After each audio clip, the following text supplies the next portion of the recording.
All India Muslim personal law board की तरफ से ये फैसला लिया गया कि जितने नॉन बीजेपी चीफ मिनिस्टर्स हैं उनसे जाकर मुलाकात की जाए।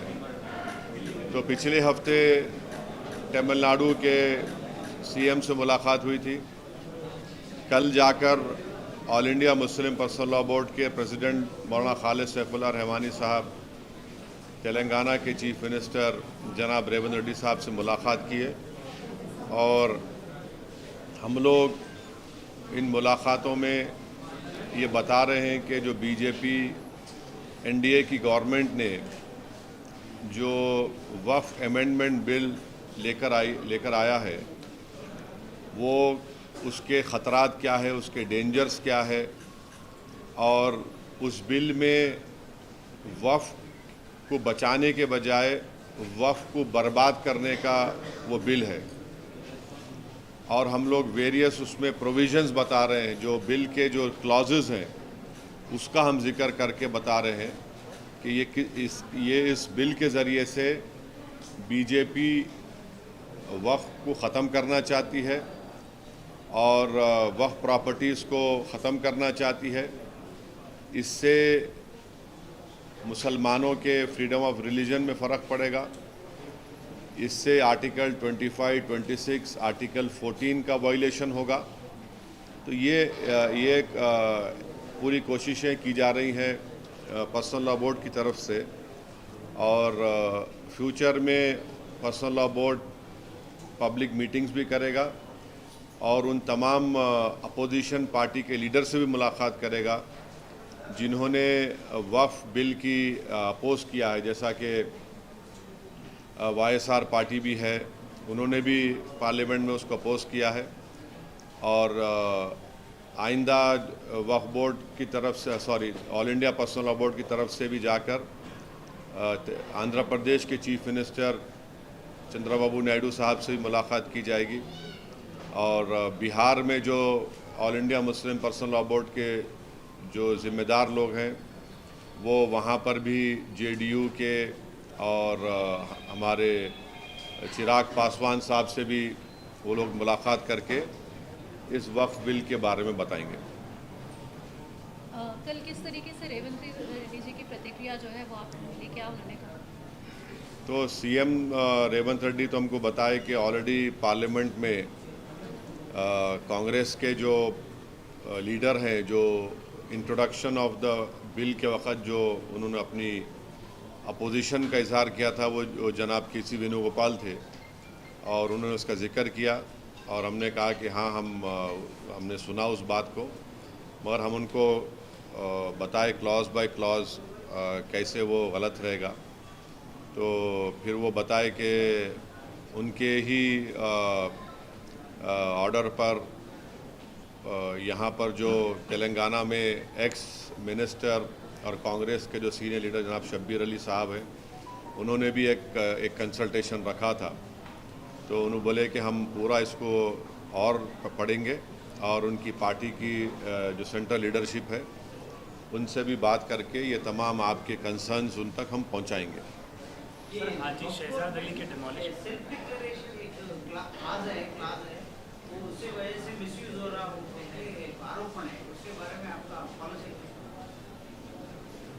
तो देखिए, आपको गलत इन्फॉर्मेशन है। वो है 1995 का एक्ट में, भाई वो फ़ोन बंद करो या प्रेस कॉन्फ्रेंस ख़त्म कर दो यार। 1995 के एक्ट में सेक्शन 40 है सीओ को, जो सीओ के पावर्स है वो हिंदू एंडोमेंट बोर्ड के कमिश्नर को ये पावर्स है और कोई भी जाकर ऐसा नहीं बोल सकता कि वक्फ है। अगर ख़बरस्तान दिखा, अगर मस्जिद दिखी, दरगाह दिखी, तो वो तो गवर्नमेंट प्रॉपर्टी नहीं हो सकती ना प्राइवेट प्रॉपर्टी हो सकती। तो वो पावर सीओ को थे। हमारा डिमांड ये है नरेंद्र मोदी सरकार से कि सेक्शन 40 में लास्ट 10 इयर्स में इनको पावर में है ना, वो सेक्शन 40 का अगर एब्यूज़ हुआ है उसके आप हमको एग्जाम्पल्स दो या फिर अगर कोई कोर्ट का फैसला है जो सेक्शन 40 के खिलाफ बोले, चाहे सुप्रीम कोर्ट का हो, हाई कोर्ट का हो या वक्फ ट्रिब्यूनल का हो, वो बताओ हमको। आपके कोई डेटा है क्या? बल्कि सुप्रीम कोर्ट का एक जजमेंट है जिसमें सुप्रीम कोर्ट ने कहा कि सेक्शन 40 का सही इस्तेमाल हुआ और आप आगे बढ़ो। वो जजमेंट याद नहीं आ रहा, मगर रीसेंट जजमेंट है सुप्रीम कोर्ट का। अच्छा, जैसे अभी हम बात कर रहे हैं तो वहीं पर दूसरी तरफ से आरोप ये भी लग रहा है कि वक्त की जो ज़मीन है उसका दूसरे तरीके से भी इस्तेमाल किया जा रहा है, मार्केट्स बनाए जा रहे हैं। क्या बनाए जा रहे हैं? मार्केट बनाया जा रहा है, उससे जो भी रेंट या जो भी पैसा आता है वो मुसलमानों तक या जो गरीब मुसलमान है वहाँ तक पहुँच ही नहीं रहा है, तो उसका दुरुपयोग भी किया जा रहा है, ये आरोप लग रहा है। नहीं, देखिए, आरोप लग रहा है, ये सब चीज़ें हो सकती नहीं हो सकती, मगर सवाल ये है कि इस प्रपोज बिल में सेक्शन 3 एक है जिसमें ये नरेंद्र मोदी की गवर्नमेंट ये बोल रही है कि सेक्शन 3 में अगर किसी वक्फ प्रॉपर्टी पर गवर्नमेंट कब्जा करके बैठी हुई है तो कलेक्टर उसका फैसला करेंगे और कलेक्टर फैसला करने के बाद उसका रेवेन्यू में रिकॉर्ड चेंज होगा और वक्फ बोर्ड को बोला जाएगा कि आपके वक्फ के रिकॉर्ड से उसको निकाल दो। तो सेक्शन 3(r)(c)(1) कुछ है। तो पहले तो यह है कि कलेक्टर अपने ही केस में जज नहीं हो सकता, ये प्रिंसिपल्स ऑफ नेचुरल जस्टिस के खिलाफ है। आप कलेक्टर को बोल रहे हैं कि तुम अपना ही फैसले का जज बन जाओ, और मैं आपको बोल रहा हूं कि सच्चर कमेटी के चैप्टर 11 में वक्फ प्रॉपर्टीज का जिक्र है। उस चैप्टर में आप 11.5 बॉक्स को पढ़ो जिसमें 6 स्टेट का जिक्र है जहां पर गवर्नमेंट वक्फ प्रॉपर्टीज के ऊपर कब्जा करके बैठी हुई है, जिसमें दिल्ली के 200 प्रॉपर्टीज पर कब्जा करके बैठे हुए हैं। तो अब ये सेक्शन अगर रहेगा तो इसकी वजह से कोई भी कलेक्टर ये बोल देगा कि गवर्नमेंट प्रॉपर्टी है, और कौन सा कलेक्टर गवर्नमेंट के खिलाफ फैसला देगा? बताओ आप, कौन सा कलेक्टर देगा? और तीसरी बात यह है कि सुप्रीम कोर्ट के कई जजमेंट्स है जहां पर सुप्रीम कोर्ट ने कहा कि कलेक्टर और रेवेन्यू किसी को टाइटल बेस्टो नहीं कर सकते। तो अब रेंट का आप बोल रहे ना, यकीनन रेंट बढ़ना चाहिए। तो सच्चर कमेटी में एक रिकमेंडेशन था कि पब्लिक प्रेमिसेस एविक्शन एक्ट वक्फ पे लागू करो, वक्फ बोर्ड पे। आप लागू नहीं कर रहे हैं, आप लागू कर दो ना भाई, उसको दे दो आप। और इसी आपके सवाल से रिलेटेड एक बात है कि जैसा हिंदू एंडोमेंट बोर्ड को समरी इविक्शन पावर्स है, कमिश्नर ऑफ एंडोमेंट को, असिस्टेंट कमिश्नर को, वो स्टेट वक्फ बोर्ड को नहीं है। आप समरी इविक्शन पावर्स दो हमारे को, ताकि एनक्रोचमेंट निकाल सकें, ताकि जो किराया नहीं दे सका उन पर एक्शन ले सकें, या कम किराया दे रहा है। अच्छा, अब किराया नहीं देने की आप बात कर रहे हैं। मेरी एक स्पीच है 2013 की पार्लियामेंट में, जब ये 2013 का बिल आया। आपको मालूम, कलकत्ता में एक प्रॉपर्टी है जिसमें कॉन्स्टिट्यूशनल हेड रहे थे, उन्होंने महीने को किराया क्या देते घर का? 150 रुपये। प्राइवेट छोड़ो आप, उन्होंने कॉन्स्टिट्यूशनल हेड है, 150 रुपये किराया देते उन्होंने। अब 150 रुपये इतना बड़ा घर में रहे कलकत्ता में, 150 रुपये किराया कोई है क्या? बोलो आप, इसका जिम्मेदार कौन है? नहीं, एक ये भी आ रहा है कि मस्जिद हो या कब्रिस्तान हो, उनको भी तोड़कर जो है मार्केट या कमर्शियल पर्पस के लिए इस्तेमाल किया जा रहा है, और वो कमर्शियल नहीं, ये तो आप गलत बोल रहे हैं। ये तो सेक्शन 3 में government, Modi government Waqf by user को ख़त्म करना चाह रही है। अब वक्फ बाय यूज़र का मतलब क्या है?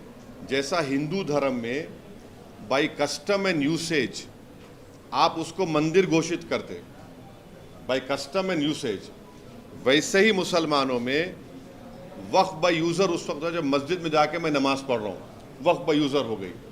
दरगाह में जाकर कोई जा रहा है, वो वक्फ बाय यूज़र हो गया। किसी एक सूफ़ी की खानखा है, वहाँ पर जिक्र की महफिल हो रही, वक्फ बाय यूज़र हो गया। ख़बरस्तान है, वो वक्फ बाय यूज़र है, वो एक्ट है, सेक्शन 95 में एक्ट है। Modi government Waqf by user को निकालना चाह रही है। क्यों निकालना चाह रहे हैं भाई वक्फ बाय यूज़र को आप? जब आप हिंदू धर्म में बाय कस्टम एंड यूसेज ये बोल रहे हैं कि it is a endowment property, वैसे ही आप इस्लाम में वक्फ बाय यूज़र का मतलब ये है कि मस्जिद मेरी है। आप वो इसलिए निकालना चाह रहे ताकि कल जितने यतीम खाने हैं, ऑर्फनेज है, क़ब्रस्तान है, मस्जिद है, दरगाह के तहत जो ज़मीनें हैं, उन सब को आप बोलेंगे वक्फ बाय यूज़र नहीं है, ये वक्फ प्रॉपर्टी नहीं है, इसलिए हम उसका गवर्नमेंट प्रॉपर्टी बोल के कब्ज़ा कर लेंगे। ये सेक्शन 3 का वक्फ बाय यूज़र निकालने का तरीक़ा एक ही है। ये पूरा मस्जिदों को छीन लो मुसलमानों से, दरगाहों को छीन लो, क़ब्रस्तान को छीन लो, और दरगाह खानखा के तहत जो ज़मीनात एग्रीकल्चर लैंड पूरों को छीन लो। ये असल मकसद है। और आपको एक और एग्जाम्पल दे रहा हूँ, 1965 में मथुरा में कृष्ण जन्मस्थान है। 1965 में यूपी सुन्नी वक्फ बोर्ड के कंसेंट से मुसलमान और कृष्ण जन्मस्थान के लोगों में एग्रीमेंट हुआ। एग्रीमेंट ये हुआ कि जो मुसलमानों की वक्फ की प्रॉपर्टी थी उसको 8 एकर्स हम कृष्ण जन्मस्थान को देंगे सुन्नी वक्फ बोर्ड के परमिशन से। वो इशू कोर्ट में क्लोज हो गया। अब 2023 में फिर केस हो गया उसके ऊपर। तो अब वक्फ बाय यूज़र आप निकाल लेंगे तो आप बोलेंगे नहीं ये भाई नहीं मुसलमानों का। समझे मेरी बात को आप? और गवर्नमेंट क्या बोल रही कि अब रजिस्टर करना है, अगर ये 2024 का एक्ट बनेगा उसको अब जितने प्रॉपर्टीज़ को जितने वक्फ है उसको रजिस्टर करना है। कैसा रजिस्टर करेंगे? बोल रहे कि आप डीड्स लेकर आओ। अब मक्का मस्जिद है, मक्का मस्जिद की डीड कहाँ है बताओ आप मेरे को? हैदराबाद में 400 साल पुरानी मक्का मस्जिद, उसकी डीड कहाँ रहेंगी बोलो आप? दरगाह यूसुफैन है, 400 साल की है, कहाँ से डीड लाएंगे बताओ आप? बाबा शरफुद्दीन की दरगाह है, वो तो 600 साल पुरानी है, कहाँ से डीड लाएंगे बताओ आप? चार मीनार के सामने एक मस्जिद है, अंदर नहीं, उसकी डीड कहाँ से लाएंगे? अब डीड लाने का आपके पास जवाब क्या है? अब डीड नहीं लाए तो बोलेंगे नहीं आपके ने डीड नहीं है, रजिस्टर नहीं होंगी ये। अब रजिस्टर नहीं होंगी बोलते फिर गवर्नमेंट कब्जा कर लेंगी उसका। हिंदू धर्म में कस्टम एंड यूसेज की बुनियाद पर होता पूरा। और एक बात समझिए आप लोग, देश को भी समझने की जरूरत है, खास तौर से हमारे हिंदू धर्म के भाई बहनों को, कि वक्फ प्रॉपर्टी पब्लिक प्रॉपर्टी नहीं है, प्राइवेट प्रॉपर्टी है। गवर्नमेंट नहीं दी हमको ये हमारे मुसलमान वक्फ कर दिए, जैसा बोलते ना दान दिए, दान दे दिए उसको। वो प्राइवेट प्रॉपर्टी है, पब्लिक प्रॉपर्टी नहीं है वो। आप पब्लिक प्रॉपर्टी कैसे ट्रीट कर रहे हो उसको? प्राइवेट प्रॉपर्टी है वो। ठीक है, आप रेगुलेट करिए, मदद करिए। और ये जो गवर्नमेंट बोल रही ना, हिंदू एंडोमेंट बोर्ड को, हर हिंदू एंडोमेंट बोर्ड को ग्रांट मिलता, जैसे आंध्र प्रदेश में शायद 500 करोड़ रुपए दिए। यहाँ वक्फ बोर्ड को क्या ग्रांट दे रहे बताओ? पूरे इंडिया में 32 वक्फ बोर्ड्स है। कौन सी स्टेट गवर्नमेंट वक्फ बोर्ड को ग्रांट दी बताओ आप? एक पैसे का ग्रांट नहीं देते आप, ग्रांट ही नहीं है। और फिर ऊपर से क्या कर रहे हैं आप के जो उसमें क्या कर रहे हैं आप, सेंट्रल वक्फ बोर्ड सेक्शन 19 है और स्टेट वक्फ बोर्ड जो है वो सेक्शन 14 में आता, 95 एक्ट में।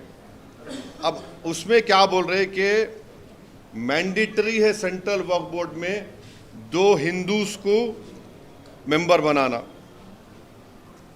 2 हिंदूज को। अभी क्या है, अभी कोई भी हिंदू मेंबर नहीं बन सकता सिवाय सिटिंग मिनिस्टर के।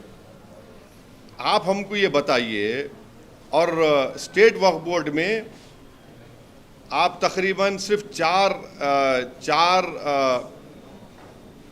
मुसलमान रहेंगे। अब गवर्नमेंट का प्रपोजल क्या है कि स्टेट वक्फ बोर्ड में जो मेंबर्स बनते, एक मुतवल्ली कैटेगरी का इलेक्शन होता, एमएलए कैटेगरी का इलेक्शन होता, एमपी कैटेगरी का इलेक्शन होता और जुडिशरी का, बार काउंसिल का, ये 4 इलेक्शन होते। अब गवर्नमेंट, मोदी गवर्नमेंट क्या बोल रही, इलेक्शन नहीं, हम नॉमिनेट करेंगे। क्यों नॉमिनेट करेंगे भाई? आप इलेक्टोरल प्रोसेस के खिलाफ क्यों हैं? और फिर आप ये बोल रहे कि नॉन मुस्लिम को मेंबर बनाएंगे।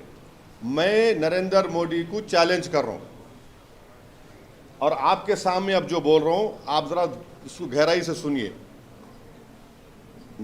उत्तर प्रदेश में काशी विश्वनाथ टेम्पल एक्ट है 1983, आप लिख लो ये। उसमें सेक्शन 3 है। सेक्शन 3 ये बोलता है कि no person unless he is a Hindu by religion be eligible for being or continuing as a member of the board or executive committee or chief executive or as an employee। यानी काशी विश्वनाथ का section 3 ये बोल रहा है कि वो जो हिंदू होगा बाय रिलीजन वही एलिजिबल होगा बोर्ड का मेंबर बनने के लिए, एग्जीक्यूटिव कमेटी का मेंबर बनने के लिए और सीईओ बनने के लिए और एम्प्लॉय होने के लिए। फिर आप वही काशी विश्वनाथ टेम्पल एक्ट 1983 में सेक्शन 6(3) देखो आप, जिसमें यह बोला गया है कि where a member of the board can not perform his duties as such by reason of the fact that is not a Hindu, the person available next below him in this behalf shall be a member of the board. यानी अगर कोई member अपनी duties को निभा नहीं सकता इसलिए कि हिंदू नहीं है तो किसी और को हिंदू को बनाया जाए। आप यहां पर क्या कर रहे हैं सेंट्रल वक्फ काउंसिल में और स्टेट वक्फ बोर्ड में? काशी विश्वनाथ बोर्ड का कोई हिंदू ही मेंबर बन सकता है, मुसलमान नहीं बन सकता। और याद रखिए हिंदू का डेफिनेशन आर्टिकल 25 में हिंदू, बौद्ध, सिख और जैन है। यहां पे क्या बोल रहे, सिर्फ हिंदू रहेगा, ना सिख होगा, ना बौद्ध होगा, ना आपका जैन होगा। फिर आप तमिलनाडु में आइए, लंबा तो नहीं हो रहा ना ये? हाँ, अगर लंबा हो रहा तो बोलो, रुक जाता हूं मैं। तमिलनाडु में Tamil Nadu Hindu religious and charitable endowments act 1959, उसका आप सेक्शन 10 पढ़ो आप। उसमें क्या लिखा हुआ है? The commissioner, additional commissioner, every joint deputy or assistant commissioner and every other officer or servant appointed to carry out the purpose of this act by whomsoever appointed shall be a person professing the Hindu religion and shall cease to hold office as such when he ceases to profess religion। यानी commissioner, Tamil Nadu में commissioner endowment board का, joint deputy or assistant commissioner, कोई भी officer और उनका employ जो इस act में अपॉइंट होगा उसको हिंदू रिलीजन का होना चाहिए, और अगर वो हिंदू रिलीजन का नहीं है तो ऑफिस में नहीं रहेगा। कौन सा सेक्शन है Tamil Nadu religious charitable endowment? Section 10। आप आंध्र प्रदेश में आ जाओ, आप आंध्र प्रदेश, तेलंगाना में भी एक्ट है वो। आंध्र प्रदेश वो एक्ट था 87 का, तेलंगाना में भी एक्ट है। Andhra Pradesh charitable Hindu religious institution endowment act 1987, वो सेक्शन 3(2) क्या बोलता है? Additional commissioner, additional commissioner, every regional joint commissioner, deputy commissioner, assistant commissioner appointed under subsection 1 exercising the powers and performing the functions aforesaid in respect of religious institution endowment shall be a person। shall, देखिए जब लफ्ज shall आता ना law में तो mandatory हो जाता। shall और मे में फर्क है। मे में माने दोनों भी हो सकते, shall में फर्क। ये shall वर्ड आया तो सिर्फ वही हिंदू माने वही मैंडेटरी हिंदू होना। shall be a person professing Hindu religion and shall cease to exercise his powers and these functions when he ceases to profess the religion। यानी आपको हिंदू होना जरूरी है, अगर आप नहीं है तो मेंबर निकलते। अब कर्नाटका में आइए आप, Karnataka Hindu religious institution charitable endowments 1997, section 7 पढ़ो आप। उसमें क्या हो रहा? Commissioner, deputy commissioner, assistant commissioner, every other officer or servant यानी एम्प्लॉय भी, ऑफिसर भी, appointed to carry out the purpose of this act by whomsoever appointed shall be a person professing Hindu religion and shall cease to hold office as in such when he ceases to profess religion। ये वही है। फिर आप ओडिशा को जाइए, Odisha Hindu religious endowment act 1951, उसमें section 5 पढ़ो आप।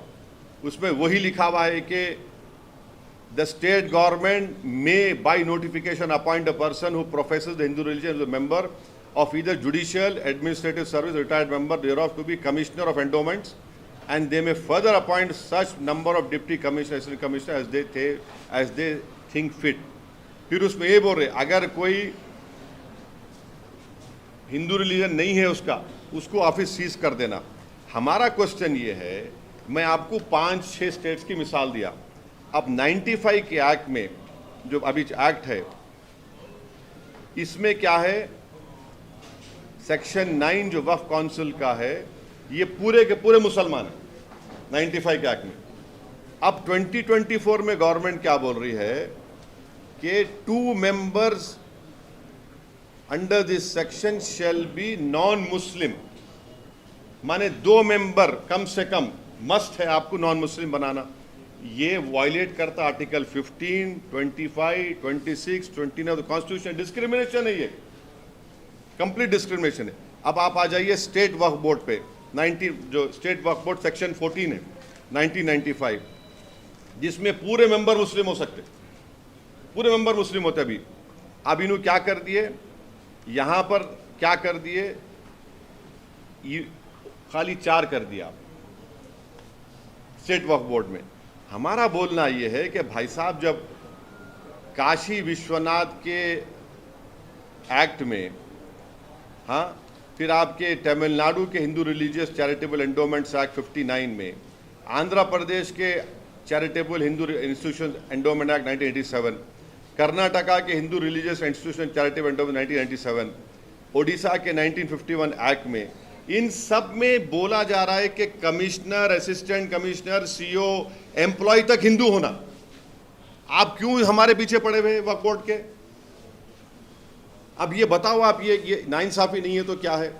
तो इस बिल में वक्फ बोर्ड को, वक्फ प्रॉपर्टीज को बचाने के बजाय बर्बाद करने का तरीका है ये। आपको और एक मिसाल दे रहा हूं, आप जाकर सेक्शन 52 ऑफ 95 एक्ट पढ़ो, जिसमें यह बोला गया, अगर आज कोई आदमी वक्फ प्रॉपर्टीज को इलीगली बेचता है या चोरी करता है, उसको एक्ट में लिखा गया 2 years रिगरस इम्प्रिजनमेंट। आप हिंदी पिक्चरों में देखे होंगे, डायलॉग आता क़ैद बामुशक्क़त। अब क़ैद बामुशक्क़त को करके सिंपल इम्प्रिजनमेंट कर दिए, सिंपल इम्प्रिजनमेंट कर दिए। कौन सा वक्फ का बचा रहे आप? फिर वो नॉन बेलेबल था, इसको बेलेबल कर दिया आप। ये कौन सा वक्फ प्रॉपर्टीज को बचा रहे? आप तो बर्बाद करना चाह रहे। अब पार्लियामेंट के सामने मस्जिद है, पार्लियामेंट के राइट सामने, जिसमें फखरुद्दीन अली अहमद की खबर है। अब कल कोई जाकर पूछे कि भाई इसका डीड बताओ, कहां की डीड निकलेंगी? डीड कहां निकलेंगी? डीड नहीं निकलेंगी। आप बोलेंगे वक्फ बाय यूजर नहीं है, गवर्नमेंट प्रॉपर्टी है। खबरस्तान को जाके बोलेंगे डीड निकालो। अब जितने खबरां हैं, वो हजरत ईसा अलैहिस्सलाम बोलते थे खुम बेइज़्निल्लाह, बोल तो मैं तो नहीं बोल, कोई नहीं कर सकता वो। अब वो खबरों में से कौन पुकार के बोलेंगे हाँ हमारे पास डीड है? बोल कौन बोलेगा? बोलो आप। यतीम खाने हैं, आप बोलेंगे दरगाहें हैं, कहां से ला के देंगे? तो ये सेक्शन 3 वक्फ बाय यूजर का असल मकसद क्या है कि मुसलमानों से उनकी मस्जिद, दरगाहें, कब्रस्तान, यतीम खानों को छीन लेना। तो ये एक्ट में वक्फ के प्रोटेक्शन का कोई चीज नहीं है। सब झूठ बोल रहे बीजेपी वाले। सिर्फ वक्फ को बर्बाद करना उसका मकसद है। मैं आपको जितने सेक्शंस बोला हूं ना, आप जाकर पढ़िए। अगर मैं एक भी झूठ बोल रहा हूं तो आके मेरे पकड़ लो आप मेरे को। तो ये आप क्या कर रहे हैं भाई? हाँ, आप हमारे को समरी एविक्शन पावर्स दो, पब्लिक प्रेमिसेस एक्ट में हमको डालो आप। और आपको मालूम, दिल्ली में 123 प्रॉपर्टीज को ना इंदिरा गांधी के जमाने में दिल्ली वक्फ बोर्ड को दे दिया गया था। 1984 में कोर्ट स्टेटस को का ऑर्डर दिया। हम 2024 में हैं, 30 साल हो गया, उस स्टे को विकेट नहीं करा सके। 84 से 2024 तक एक मामूली स्टे को विकेट नहीं करा सके आप बोलते मुसलमान ऐसा कर रहा, मुसलमान वो कर रहा। अरे सरकार तुम्हारी है ना बाबा, तुम्हारा प्रधानमंत्री है, तुम्हारा मंत्री है। मुसलमान का तो कोई ना प्रधानमंत्री है ना कुछ भी। हम तो खाली वोट डालने वाली मशीन है, एटीएम है। हम तो दूध देने वाली गाय है, हम भैंस हैं। हम 84 से एक स्टे विकेट नहीं कराया आप, और हमारे को बोल रहे आप। तो ये है इस एक्ट में, ये मोटा मोटा आपको समझाया मैं। तो इसलिए आज पूरे मुसलमानों में, इंडिया के मुसलमानों में गम है, गुस्सा है।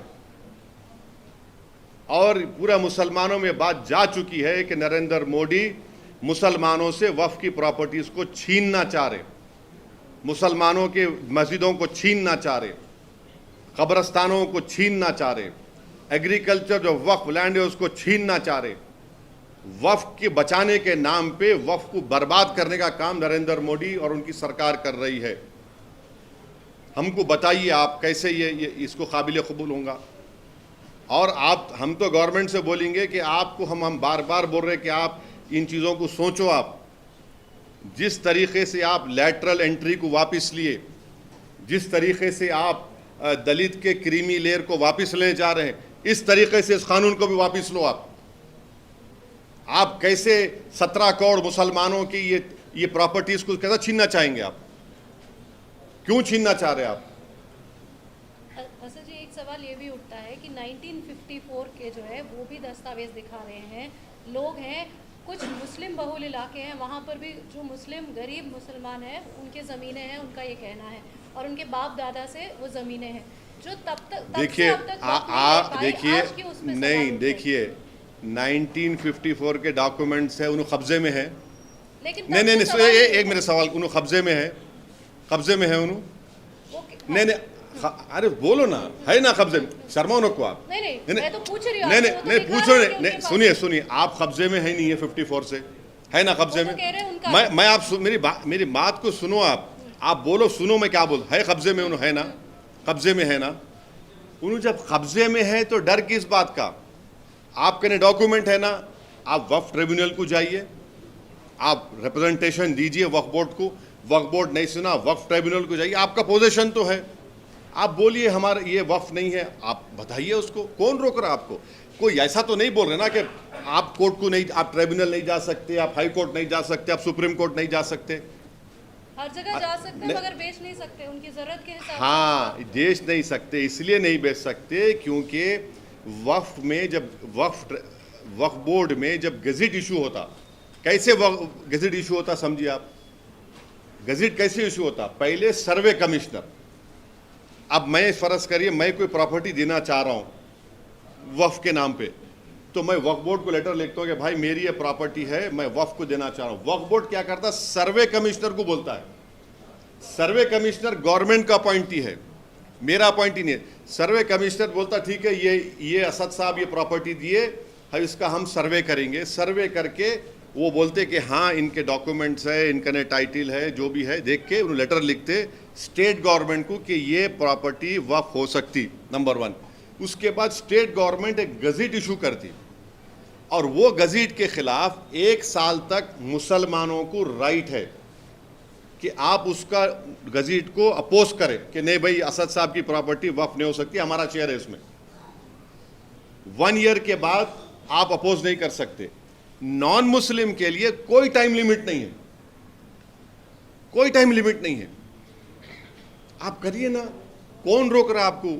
कौन सा जुडिशियल रिव्यू रोक रहे? अच्छा, अब जो ट्राइब्यूनल है, अभी ट्राइब्यूनल जो है उसमें एक डिस्ट्रिक्ट जज है appointed by the chief justice of that state, एक है इस person who has knowledge of Islamic theology, दूसरा एक एमिनेंट पर्सन है। ये तीनों मिलकर फैसला करते। अब गवर्नमेंट क्या कर रही है ये बिल में कि ट्राइब्यूनल अगर नहीं बनाए कोई स्टेट में तो दूसरा ट्राइब्यूनल वो केस को डील कर सकता है। यानी अगर वक्फ ट्राइब्यूनल कोई स्टेट गवर्नमेंट नहीं बनाई तो हिंदू एंडोमेंट बोर्ड का ट्राइब्यूनल डिसाइड कर लेंगे वक्फ के मैटर को, ये एक्ट में लिखा हुआ है। और अगर ट्राइब्यूनल बनाए तो उसमें रिटायर्ड डिस्ट्रिक्ट जज और एक रिटायर्ड गवर्नमेंट एम्प्लॉय। भाई जब आप एक गवर्नमेंट एम्प्लॉय को निकाल दिए, कहीं को ला रहे हैं आप उसमें? क्यों ला रहे हैं उसमें आप? अच्छा, अगर 2 मेंबर में एक ही मेंबर बनाए तो नहीं, एक मेंबर ही डील करेंगे उसको। और ये बीजेपी जो प्रोपेगेंडा कर रही है कि वक्फ ट्राइब्यूनल के खिलाफ कोर्ट को नहीं जा सकते, झूठ बोल रहे हैं लोग। वक्फ ट्राइब्यूनल के डिसीजन के खिलाफ अगर मेरे खिलाफ आ गया तो मैं हाई कोर्ट में रिवीजन पिटीशन डालता हूं। कोई there is no stoppage for anyone going to high court to file a revision petition. अच्छा, अब ये प्रोपेगेंडा आप लोग चलाए थे अपने टीवी चैनलों पे, अखबारात में कि सूरत की म्युनिसिपल बॉडी को वक्फ, गुजरात वक्फ बोर्ड वक्फ डिक्लेयर कर दिया। आपको मालूम उसके बाद क्या हुआ? उसके बाद क्या हुआ कि गुजरात का वक्फ ट्राइब्यूनल ये बोला कि ये वक्फ प्रॉपर्टी नहीं है, गुजरात का वक्फ बोर्ड वाला वक्फ ट्राइब्यूनल, ये वक्फ प्रॉपर्टी नहीं है। अब वो वक्फ बोर्ड हाई कोर्ट में जाएगा कि हमारी वक्फ प्रॉपर्टी है। ये कैसे आप बोलिए कि ये कौन हर चीज जो गवर्नमेंट लेकर आ रही है ना, वो वक्फ बोर्ड के फेवर में नहीं है, वो वक्फ प्रॉपर्टीज को बचाने के फेवर में नहीं है, वो वक्फ प्रॉपर्टीज को अच्छा करने के, उनकी इनकम बढ़ाने के लिए नहीं है, बल्कि मुसलमानों से पूरा वक्फ को खत्म करने का काम नरेंद्र मोदी की सरकार कर रही है। ये उनका पोजीशन है। मैं एक एक चीज आपको सच्चाई से बयान किया हूं पूरा यहां पर। अब आप बोल रहे हैं कि 54 से लिमिटेशन एक्ट अप्लाई नहीं होता वक्फ प्रॉपर्टीज पर। क्यों नहीं होता? क्योंकि हिंदू एंडोमेंट बोर्ड को समरी एविक्शन पावर्स है, मेरे को नहीं है। तो मेरे को तो लिमिटेशन अगर पीरियड कोई 12 साल से, अब नरेंद्र मोदी गवर्नमेंट क्या बोल रही है कि हम लिमिटेशन पीरियड उड़ा दिए, तो अब जितने लोग एंक्रोचर्स है वो मालिक बन जाएंगे, मालिक बन जाएंगे वो। ऐसा कैसा होगा भाई? आप क्या सलाह देने वाले हैं और कैसा हो कि ताकि वक्फ के ऊपर खासकर जिस तरीके से आप एंक्रोचमेंट्स की बात कर रहे हैं, या फिर जिस तरीके से हम देख रहे हैं कि वक्फ बोर्ड के मेंबर्स, आरोप ये भी लग रहे हैं कि उन्होंने ये दस्तावेज भी इधर के उधर किए हैं, ये पुरानी बात नहीं, बहुत जगह हुआ है। देखिए कैसे हो ये? नहीं, यकीनन वक्फ प्रॉपर्टीज में बाज नहीं बल्कि बहुत से एंक्रोच मुसलमान भी हैं, मैं मानता हूँ उस बात को, मैं इनकार नहीं कर रहा हूँ, मगर आप जो है एक गलती को सही करने के लिए उस चीज को बर्बाद तो नहीं कर सकते ना आप। कैसे सही किया जाए? आप वक्फ बोर्ड को समरी एविक्शन पावर्स दो, पब्लिक प्रीमाइसेस एविक्शन एक्ट में लेकर आओ वक्फ बोर्ड को। आप ये अच्छा करो ना। आप क्यों नहीं करना चाह रहे? अच्छा, आप जब आप अच्छा करना चाह रहे, आपकी नीयत अच्छी है, तो ये काम करो ना। आप क्यों नहीं करना चाह रहे? कौन रोक रहा नरेंद्र मोदी को? आप संविधान को लेकर चूमते, अरे वही संविधान में तो आर्टिकल 14, आर्टिकल 15, आर्टिकल 25 पुकार के आपको बोल रहा है ये कानून गलत है आपका, ये बिल गलत है आपका। सर, हाजी शहजाद अली पर क्या बोलिए? इंसिडेंट पर आपने बात की है सर, उसी पर बताइए। हाजी शहजाद अली का वीडियो आपने भी देखा, मैंने भी देखा, जिसमें हाजी शहजाद अली ने कहा कि 21 अगस्त के दिन उनकी ऑर्गेनाइजेशन है छतरपुर में, मध्य प्रदेश में, उलेमा भी है, जाकर रिप्रेजेंटेशन दिए। क्या रिप्रेजेंटेशन दिए कि एक अहमक जो हमारे प्रॉफेट मोहम्मद सल्लल्लाहु अलैहि वसल्लम के बारे में बकवास बोलने की कोशिश किया, उसके खिलाफ आप एक्शन लीजिए, एफआईआर रजिस्टर करो। वहाँ पर एडिशनल एसपी थे, डिप्टी कमिश्नर थे, एसडीएम साहब थे। एक मजमा जमा हो गया, उन्होंने खुद बोल रहे, फतरमबाजी शुरू हुई तो एसडीएम और डिप्टी कमिश्नर को बोले कि भाई जाके समझाओ। वो बाहर निकले, हाजी शहजाद पर भी पत्थर पड़े। उसके बाद खैर मामला बढ़ गया, वो चले गए अपने घर को। तो आप जो है हाजी शहजाद अली के 20,000 स्क्वायर फुट के घर को बुलडोज़र लाकर आप डेमोलिश कर दिए विदाउट फॉलोइंग ड्यू प्रोसेस। अरे वो 3 गाड़ियां हैं फॉर्च्यूनर, 30-30 लाख के 3 गाड़ियां हैं, उसको आप पूरा बर्बाद कर दिए। ये कितना हेट्रेड है बीजेपी मध्य प्रदेश की गवर्नमेंट को मुसलमानों के बारे में। आप पूरे घर को तोड़ दिए, उसके गाड़ियों को आप पीस दिए, और फिर जो एलेज एक्यूज को आप पकड़ के रात भर पुलिस स्टेशन में मारे। उन लोगों को चल नहीं सक रहे वो लोग, और उनको आप रोड पे चला के बोल रहे नारे लगाओ। हम बीजेपी वालों को ये बोल रहे कि पावर इटर्नल नहीं है। आज आप सत्ता में, कल आप नहीं रहेंगे इंशाअल्लाह ताला। अगर कल दूसरी सरकार आकर आपके घर को बुलडोजर से तोड़ेंगी, आपका घर महफूज रहेगा? आपको भी पकड़कर रोड पे चलाया जाएगा तो क्या बोलेंगे आप? ये देश और मध्य प्रदेश को रूल ऑफ लॉ से चलना चाहिए, मॉब रूल से नहीं चलना चाहिए।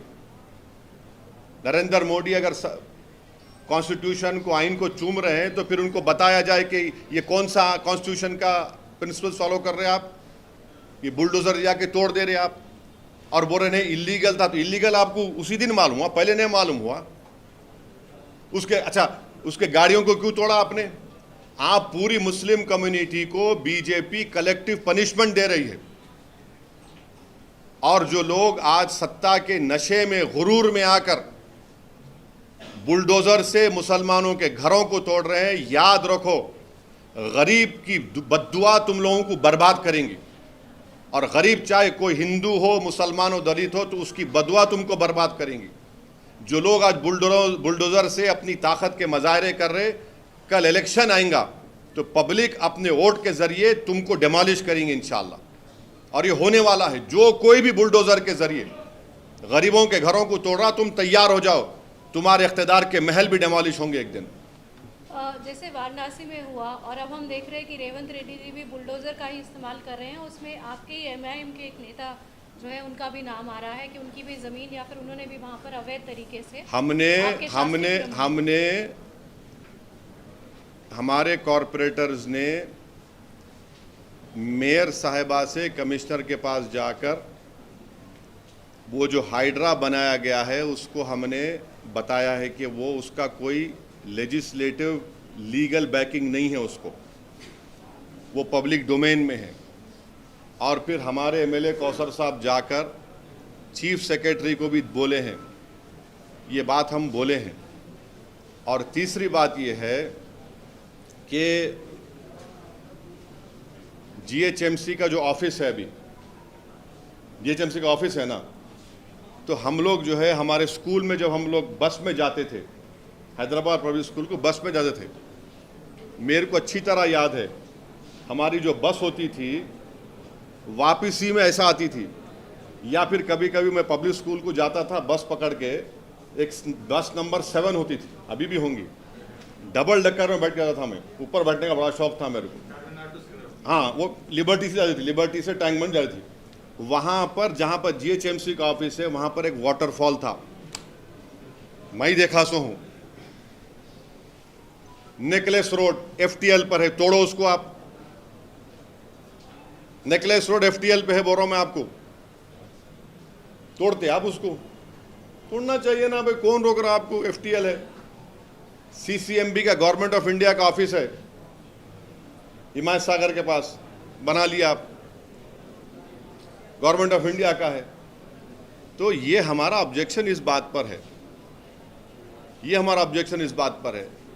और फिर जहाँ पर निज़ाम के ज़माने में जब उन्होंने हुकूमत थी उनकी, तो उन्होंने एक उसको क्या बोलते, टोन बोलते, क्या बोलते हो, पत्थर को, हाँ नहीं, वो स्टोन्स लगाते थे कि ये एफटीएल है, स्टोन्स लगाते थे, अभी भी है वो, देख लो आप जाके।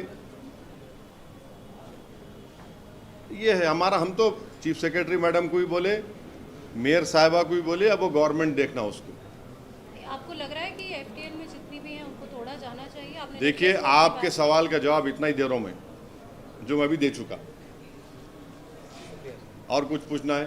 सर, ये रुकनबिंदौला लेक जो है ना, 18th सेंचुरी लेक, उसमें सारे स्ट्रक्चर्स अभी एफटीएल के अंदर है। मैं आपको रिक्वेस्ट सुनिए,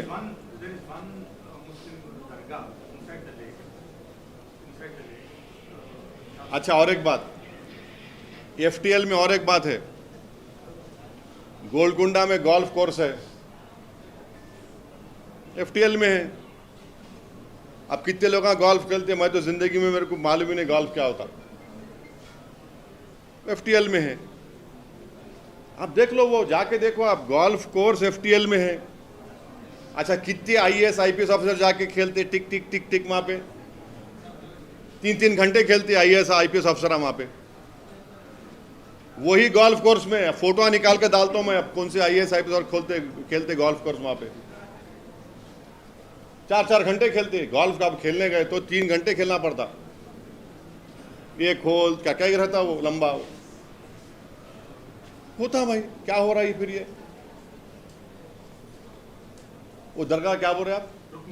हाँ उसमें एक स्ट्रक्चर है, दरगाह। हाँ,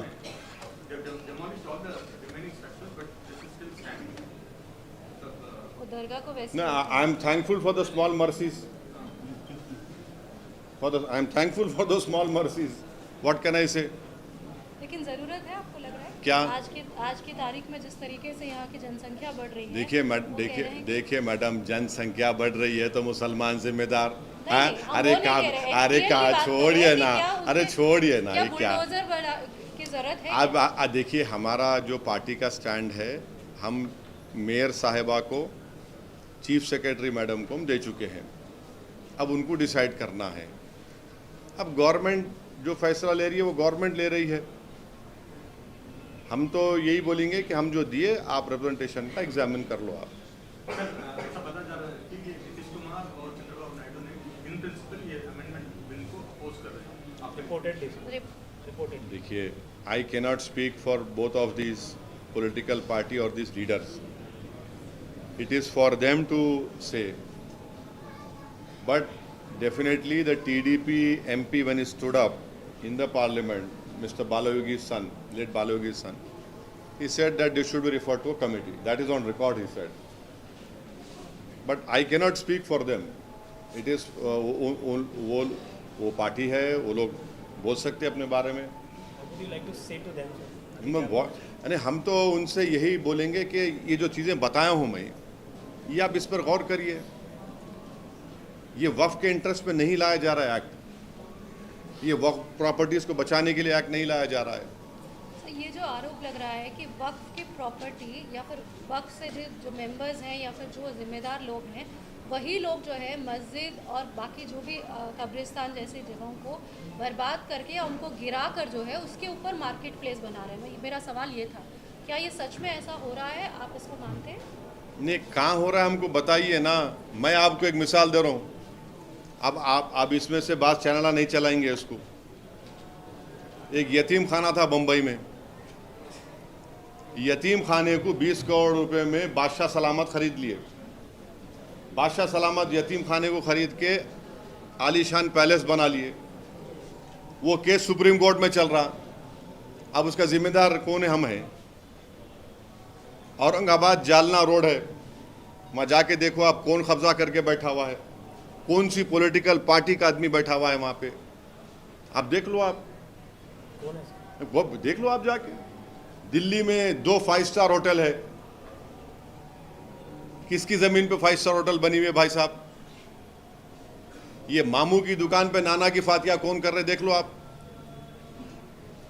देख लो आप। ये सब चीजें हैं ना। आप वक्फ प्रॉपर्टीज को अगर नरेंद्र मोदी बचाना चाह रहे तो आप हमारे को समरी एविक्शन पावर्स दो, आप पब्लिक प्रेमिस एविक्शन एक्ट में लेकर आओ। ये वक्फ बाय यूजर कैसा आप निकालेंगे? ये आप ओरल मुतवल्लीशिप को निकाल रहे। आप जो एक्ट लेकर आ रहे वो वक्फ को बर्बाद करेगा। प्राइम मिनिस्टर को इस पर सोचना चाहिए। ये प्राइम मिनिस्टर क्या लेगेसी छोड़ के जा रहे अपनी? क्या ये करना चाह रहे? वक्फ बोर्ड को बर्बाद करके जाना चाह रहे? क्या आप एनक्रोचर्स को रिवॉर्ड करना चाह रहे बजाय उनको निकालने के? और उस एक्ट में जो 24 एक्ट में एक चीज है, आप लोग पढ़ो, मेरे को सेक्शन याद नहीं आ रहा, जिसमें इंदिरा गांधी इमरजेंसी में एक वर्ड इस्तेमाल करी थी कि उन्होंने जब इमरजेंसी डिक्लेयर करे थे इलेक्शन हारने के बाद, उसमें उन्होंने बोले थे कि no court should try this, no court should hear this. वही वर्ड, 3 वर्ड को इस्तेमाल करे इस एक्ट में। अब क्या इमरजेंसी लाना चाह रहे हैं आप जाके पढ़ो, सेक्शन नंबर याद नहीं आ रहा मेरे को, वो हुआ है। चलिए साहब, थैंक यू। सर, 2022 में भी ऐसा कुछ अमेंडमेंट प्रपोज किया गया था, तो उसका इसका कुछ 2022 में 2022 में भी न्यू अमेंडमेंट बिल टू उसको वापस ले ली बीजेपी। नहीं, उसको बीजेपी वापस ले ली। They have taken it back, very cleverly they have taken it back. कोई कंसल्टेशन नहीं किए, स्टेक होल्डर से बात नहीं किए, कुछ भी नहीं करे। मैं आपको रिक्वेस्ट करूंगा, माइनॉरिटी मिनिस्ट्री के वेबसाइट पे जाइए, उसमें इवेंट्स बोल के है, एक फोटो नहीं है उन्हें कंसल्टेशन करे। सो सेंट्रल वक्फ काउंसिल की वेबसाइट है, वहां जाके देखो आप, एक नहीं है, कुछ भी नहीं है। आप क्या करना चाह रहे भाई? और उसमें बोल रहे कि वक्फ और औलाद में, माने वक्फ और औलाद का मतलब ये है कि मेरी औलाद के लिए मैं वक्फ कर रहा हूँ, और बोलता हूँ कि इसमें से एक 30% मैं वक्फ की एक्टिविटीज़ के लिए, मैं बाकी मेरे औलाद के लिए, या फिर मैं बोलता हूँ इसका जो इनकम आएगा मेरी औलाद के लिए, उसमें जो ऑर्फन है, विडोज़ है। इसमें आप क्या कर दिए मोदी सरकार? लीगल हेयर्स का शेयर मार नहीं खाना। अरे भाई साहब, हिंदू धर्म में अगर कोई पेरेंट्स, उनके 2 या 3 बेटे हैं या औलाद है, उन्होंने अपनी पूरी प्रॉपर्टी एक औलाद को दे सकते बाय विल। मुसलमान नहीं दे सकता, ओनली 1/3 दे सकता मुसलमान। समझिए आप, जिंदगी में हिंदू और मुसलमान अपनी प्रॉपर्टी को, अपनी औलाद को गिफ्ट कर सकते, गिफ्ट। मगर मैं एज ए मुस्लिम अल्लाह के नाम पे वक्फ नहीं कर सकता हूं। ये क्या बात है भाई? ये कैसा है बोलिए आप? उसमें आप एक्ट में डालिए बात। तो एक एक सेक्शन जो नरेंद्र मोदी बनाए हैं, वो मुसलमानों से उनका पर्सनल लॉ, मुसलमानों से उनका कॉन्स्टिट्यूशनल फंडामेंटल राइट छीनने का ये बिल बनाए। सर एक आखिरी सवाल, आप कितने सवाल बोलेंगे आखिरी? इंक्रोचमेंट्स के बारे में बात हो रही है, तो फिर चाहे वो हाइड्रा हो या वाराणसी, यूपी, मध्य प्रदेश, कहीं भी हो रहा है, इंक्रोचमेंट्स के ऊपर बुलडोजर चल रहा है। अच्छा, एक बात सुनिए, हाजी शहजाद अली का घर भी क्यों तोड़ा गया आपको मालूम? हाजी शहजाद अली का घर इसलिए तोड़ा गया, 20,000 स्क्वायर फुट का घर, क्योंकि वहां के गवर्नमेंट ने कहा कि FTL में बनाए वो। यही सवाल। हाँ, FTL में बनाए बोल के पूरी बिल्डिंग बन गई 20,000 स्क्वायर फुट। जब तक अथॉरिटीज के मुंह में गुलाब जामुन था, समझे ना आप, और उसका जूस चूस रहे थे, और जब बिल्डिंग बन गई FTL में ला के तोड़ दिए। अब आप उसका नतीजा निकालो पूरा।